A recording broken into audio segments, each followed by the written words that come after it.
Maybe up north, Michigan fans, you've always felt that way, but now the national media views it that way as well. And that's scary.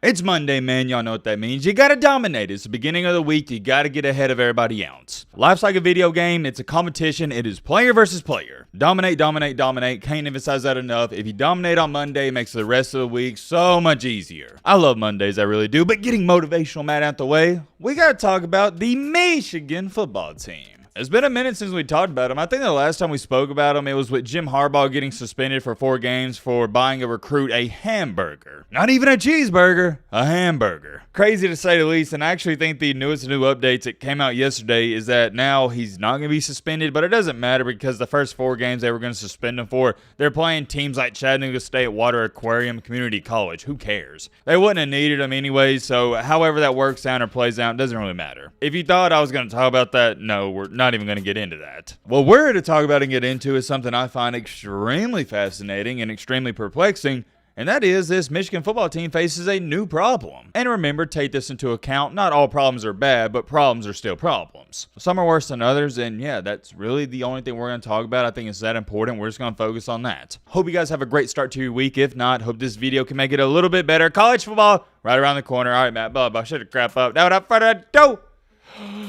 I messed up. Well, whatever, we're leaving it.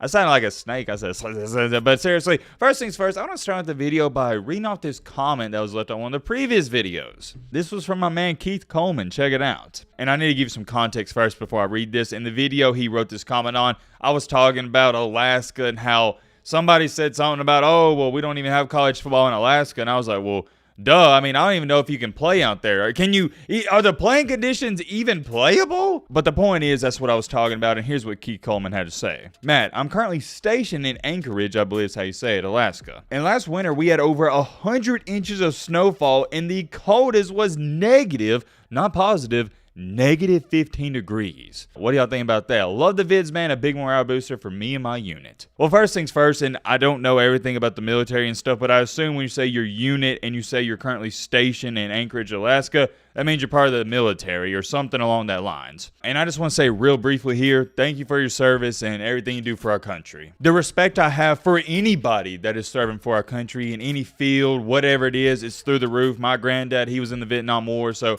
I know a little bit about it. And some of the stories he's told me about being away from his wife, which would be my grandmother, for a long period of time, just being away from the family, it's hard. So my respect for you, Mr. Keith, and your entire unit, it is through the roof, and thank y'all for everything you do. Much love and respect, much love and respect. And I'm just happy you enjoy the videos, and like you stated, they're a big morale booster. Dude, that is just beyond humbling to hear. Thank you for the kind words. I did want to share that comment, though. Really liked it, and also thought it was extremely unique that we were talking about Alaska, and then Keith Coleman here, he's currently in Alaska. What's the chances of that happening? It's got to be slim to none. Moving along here, though, let's talk about this Michigan football team. What has it been now? It's probably up to 15, but let's just say the past 10 years or so, the expectations for Michigan hasn't been too high. Going into the season, you've never been expected to be a top 5 team, you've never been expected to win a championship, and you've never even been expected to beat the now little bro Ohio State. Because remember, for a while there, Michigan was a little bro, but now Ohio State's a little bro. And also to go on top of that, what has held Michigan back, and we'll get to this in just a second, quarterback play. Well now, and you guys know this, nobody's been higher on J.J. McCarthy than me, myself, and I. You got one of the most talented quarterbacks in the country. I've stated this since day one. 2 years ago, I said he should have been starting over Cade McNamara. He's talented. That's all there is to it. Now, is he a top 5 quarterback in the country? I don't know all about that, but he's talented. I love his game. Love everything about him. He's a great game manager, and he fits Michigan perfectly. I also would like to see him open up the pass game a little bit more this year because I think he can throw for 300, 350 yards per game. However, though, that probably will not happen because Michigan is a run-heavy offense, and that's a great style. It works for him. I don't know why you'd switch it up. I wouldn't. You got 2 of the best running backs in the country. And we saw it in the Ohio State game. What made Michigan so great? It wasn't even the run game. It was the play action. It was the deep passes. Ohio State threatened Jim Harbaugh in Michigan to throw the ball, and they did it, and they exposed them. Ohio State said, yeah, we ain't worried about J.J. McCarthy. and he lit them up. And to me, at least, that's what makes Michigan scary, because if J.J. McCarthy, he doesn't even have to play an A-plus game. If he's just playing his B game, they're going to win. And oh yeah, let me remind you to all the little bro fans out there, I'm talking about Ohio State, by the way, if you haven't picked up on that, you didn't just lose, you got embarrassed. You got blown out at home. Embarrassing. I'd be embarrassed being an Ohio State fan. We ain't here to talk about little bro. Let's lock back in and talk about Michigan. With all that great stuff being said, and I know Michigan fans, you're probably watching this video, and you got a smile on your face, rightfully so. You deserve it. If I was a Michigan fan, I'd be extremely happy. Even though the last 2 years, yeah, you didn't win a championship, you had good years. And I felt bad for y'all because I don't know how y'all screwed up that TCU game. Y'all should have won that. If I was a Michigan fan, that's the only thing that had me sick to my stomach. You lost to TCU in a game in which you outplayed them heavily. It is what it is, though. You probably wasn't going to beat Georgia. But we all know we could play the if, and but game all day long. We're not going to do that. Getting back on track here, like I said, you had a great season. Everything's been great the past 2 years. But even though, let's say, you were a top 3 or 4 team the past 2 years or past couple of years, nobody expected you to do that. Even last year, with beating Ohio State 2 years ago, nobody, well, some people did, but most people out here expected Ohio State to win that game last year. Michigan fans heading into the season last year, they didn't expect to win a championship. Maybe they expected to compete for it, but they didn't expect to win one. And why all this is so fascinating, and it brings up this new problem, is now Michigan fans are expecting to win a championship. And it's not just Michigan fans. I talked to a lot of people in the college football industry. Everybody expects Michigan to have a great season. The past 2 years, nobody really expected it. Like, a lot of people are like, oh, it's Michigan, they may still have a letdown and blah, blah, blah, blah. Well, now, no. Every person I've talked to is like, yep, Michigan, they're the real deal, and I feel the exact same way. This is the first time in a long time I felt like Michigan football is legit. Even last year, I was hesitant to say it, but no, this year, they're legit. This is a top 5 team. Currently, I have them ranked ahead of Alabama. I have them at number 2 and Alabama at number 3. That right there alone should go to tell you how much I not only respect Michigan, but that should tell you how good I think they are. I think they got a heck of a football team, and it's looking like a perfect storm. You got everybody coming back. Well, not everybody, but you got your 2-star running backs coming back. Get your star quarterback coming back in Jim Harbaugh. He's going to be back.